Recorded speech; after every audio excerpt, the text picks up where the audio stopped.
Kita pernah melakukan usability testing namanya. Usability testing itu salah satu metode untuk mengukur user experience dari sebuah website atau aplikasi.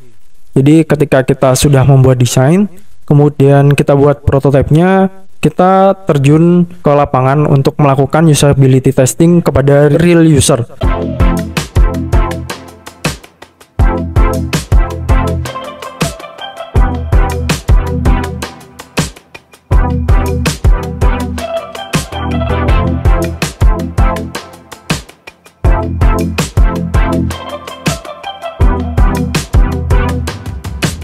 Halo, nama saya Hendra, senior UI UX designer di Layan ID.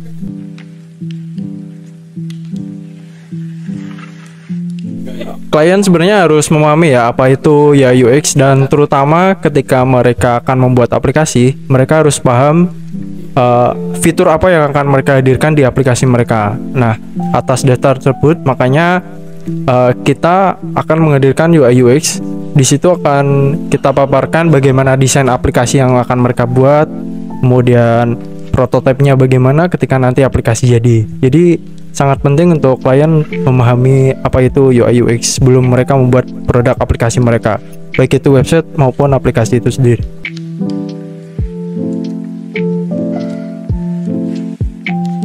Oke, menarik. Jadi kenapa desain yang sudah kita buat ternyata tidak seperti ekspektasi yang dari klien? Yang pertama itu ada beberapa case. Yang pertama bisa saja dari kita kurang memahami brief dari klien, atau yang kedua bisa saja tes dari desain klien itu bersifat subjektif. Ada tweet yang menarik dari salah satu desainer luar yang saya sangat setuju. Bentar, saya buka. Nah, ini salah satu tweet dari Xander Whitehurst. Ini salah satu produk designer dari luar. Jadi dia nge-tweet gini: give design feedback without saying I. Subjective feedback is personal. Contoh, I like, I dislike, I think. Nah, dengan memberikan feedback dengan kata yang pertama itu I, otomatis kita sebagai desainer akan merasa kalau feedback tersebut bersifat personal. Tapi jika dibandingkan seperti objective feedback is actionable. Contoh, what works, what doesn't work, what could have. Nah, itu akan lebih kita merasa tidak seperti personal. Jadi bagaimana jika aplikasi ini dibuat seperti ini? Bagaimana kalau ini tidak bekerja? Nah, di situ akan terlihat bagaimana klien memberikan feedback yang personal atau feedback yang actionable.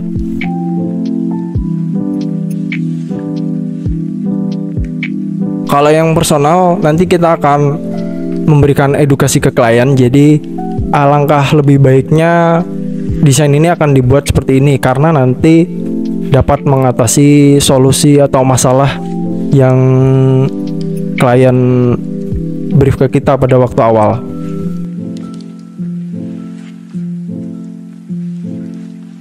Kalau klien memberikan yang actionable itu malah lebih baik, jadi kita lebih bisa menerimanya, karena kita akan berpikir dua kali. Oh iya, gimana kalau desain ini kita revisi sesuai apa yang klien temukan di real produknya. Jadi biasanya kalau mereka memberikan feedback bukan atas dasar personal, lebih ke actionable, itu biasanya klien nge-research dulu dari kompetitornya.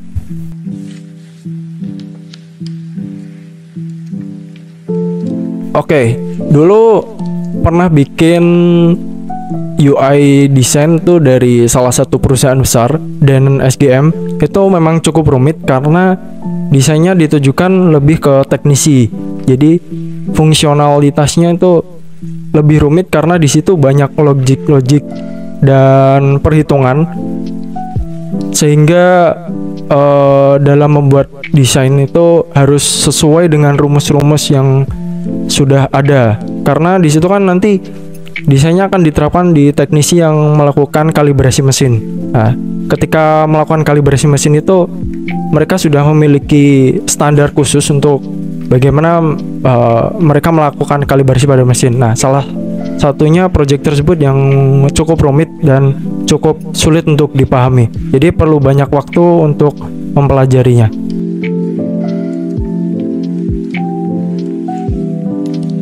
Yang pertama itu pastinya proses melajarinya brainstorming bareng project manager serta back end. Kita mempelajarinya berdasarkan dokumen atau brief yang diberikan klien. Jadi kita kumpulkan semua dokumen, kita diskusi bareng, kemudian kita cari akar masalahnya dan kita cari solusinya, bagaimana jika dibuat seperti ini, apa yang akan terjadi, dan lain sebagainya. Jadi yang jelas kita harus mempelajari brief yang diberikan dari klien.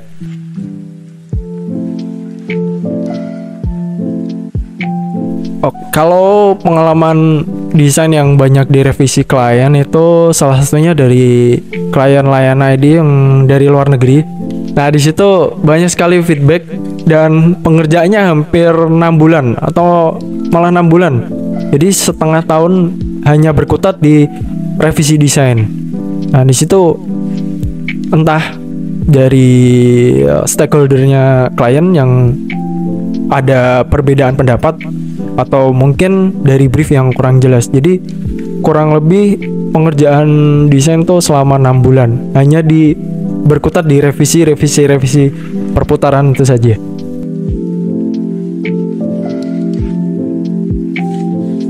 Yang pasti kita harus melakukan iterasi dan menyelesaikan revisi untuk desainnya dulu, baru nanti kita implementasikan ke coding. Karena kalau kita masih merevisi desain sedangkan coding sudah jalan, nanti akan sangat membutuhkan waktu yang lama untuk pembuatan produk, karena kan harus ngerevisi desain lagi, terus coding juga harus direvisi. Jadi coding menyesuaikan desain.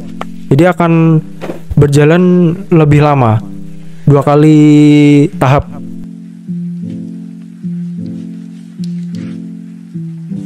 Pernah, karena mungkin dalam proses developmentnya agak kesulitan, atau mungkin ketika proses implementasi ternyata tidak sesuai jika diterapkan. Nah, di situ kita harus koordinasi ulang, harus kita revisi dan kita berikan lagi ke klien apakah ada perubahan seperti ini, apakah klien oke. Kalau oke, nanti bisa lanjut ke implementasi lagi.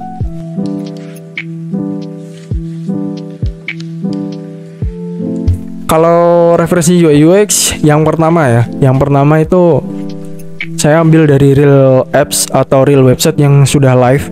Jadi lebih mudah untuk mempelajari alurnya dan lebih mudah untuk menemukan referensinya. Kemudian untuk referensi layouting, warna dan lain-lain itu saya ambilnya dari Dribbble, Pinterest seperti itu, atau Instagram juga bisa, YouTube pun juga ada. Kemudian kalau misalkan kita mau mencari real product, tidak perlu install, juga ada sekarang websitenya yang namanya Mobin atau Screenshot. Jadi kebanyakan saya ambil referensi dari situ sih.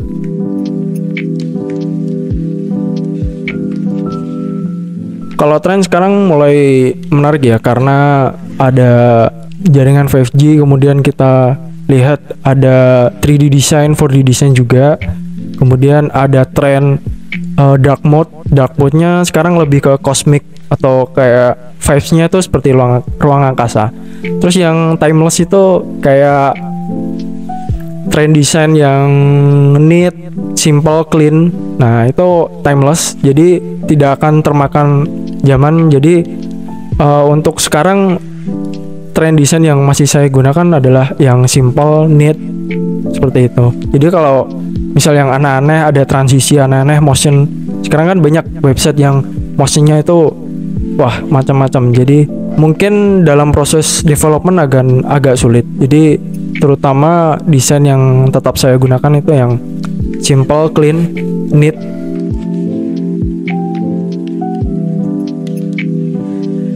Sudah. Kalau untuk yang motion yang 3D grafik, kemudian gradient, itu sudah banyak website live. Jadi bisa dicari di gately.design atau gately.com. Sekarang banyak tools yang memang memadai untuk mengimplementasikan desain seperti itu.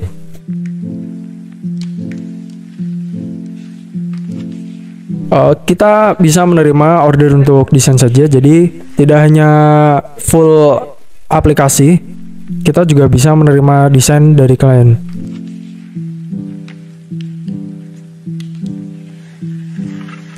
Sebenarnya agak bosen pernah, cuma kita kembali ke kebutuhan dari klien juga. Jadi kalau misal kebutuhannya klien nggak sesuai sama tren desain sekarang, kita nggak akan memaksakan. Jadi akan tetap menyesuaikan brief atau kebutuhan dari klien itu sendiri.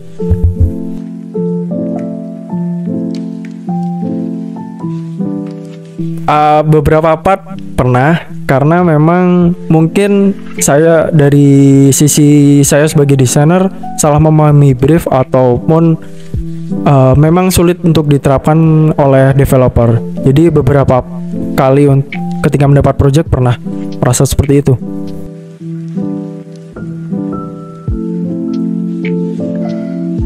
Oke, dulu di Layana kita pernah melakukan usability testing namanya. Usability testing itu salah satu metode untuk mengukur user experience dari sebuah website atau aplikasi. Jadi ketika kita sudah membuat desain, kemudian kita buat prototipenya, kita pernah terjun ke lapangan untuk melakukan usability testing kepada real user. Jadi tapi gak semua real user kita tes, hanya beberapa perwakilan. Salah satu produk yang kita kembangkan yaitu Sekolah ID dulu. Nah, tahapannya apa saja? Yang pertama itu tahapan yang kita lakukan ketika akan melakukan usability testing itu yang pertama perencanaan. Nah, kita bisa merencanakan kapan kita akan melakukan testing tersebut. Kemudian kita rencanakan juga target usernya. Kita cari dulu daftar, kemudian setelah itu kita buat skenario testingnya. Kemudian kita siapkan juga untuk pencatatan ketika testing itu berjalan, agar nanti kita bisa mengambil kesimpulan di akhirnya. Kemudian yang kedua itu mengundang calon real usernya, ataupun kita bisa datang ke tempatnya. Jadi kita jadwalkan, kemudian kita undang. Ketika oke, waktu dan tempatnya sudah ditentukan, kita akan melakukan testing di sana. Kemudian yang ketiga, testing itu sendiri. Jadi ketika kita sudah bersama usernya, nanti kita akan buat skenario testingnya. Kemudian ada namanya pemandu untuk testingnya. Kemudian ada yang bertugas mencatat. Nah, di sini yang bertugas mencatat tuh yang pasti user UI UX desainnya. Kemudian untuk yang pemandunya nanti bisa dari tester ataupun UI UX itu sendiri. Kemudian setelah melakukan testing, kita catat untuk kita hasilkan insight dari hasil testing tersebut. Dan kita akan mengevaluasinya di belakang, apakah produk yang sudah kita buat, prototipe yang kita buat, apakah bisa digunakan oleh real user.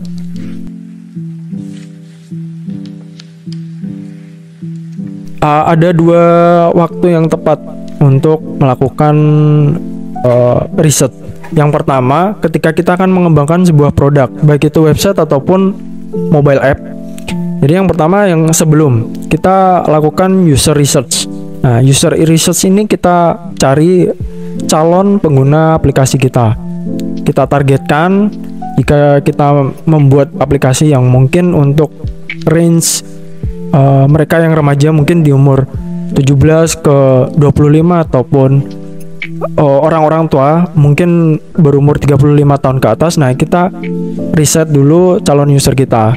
Kemudian yang kedua, ya tadi kita melakukan usability testing. Jadi kita riset lagi di akhir ketika kita sudah membuat sebuah prototipe produk, sebelum kita implementasikan ke coding atau ke real app-nya, nanti kita testing dulu desainnya, apakah desain itu sudah mudah dipahami dan mudah digunakan oleh user atau belum.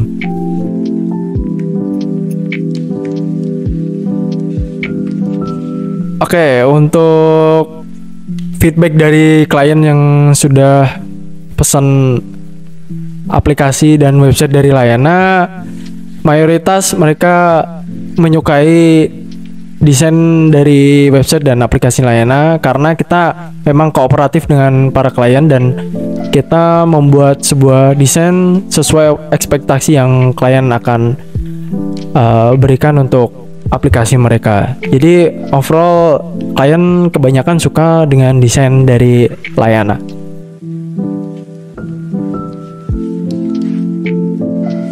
Oke, saran untuk klien ketika datang ke Layana, apa yang harus dipersiapkan sebelum membuat produk website ataupun aplikasi mobile?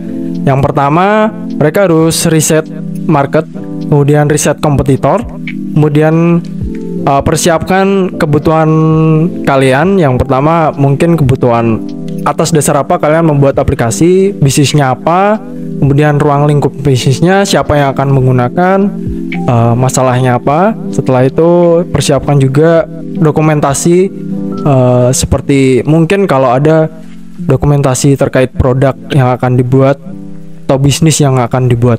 Kemudian pahami juga bagaimana sistem atau alur kerja dari sebuah software house itu sendiri. Jadi berapa lama pengembangan akan dilakukan, berapa lama proses pembuatan, kemudian berapa lama jika ada revisi. Oke, itu saja. Oke, terima kasih sudah menonton. Saya Hendra, sampai jumpa di konten Layana selanjutnya.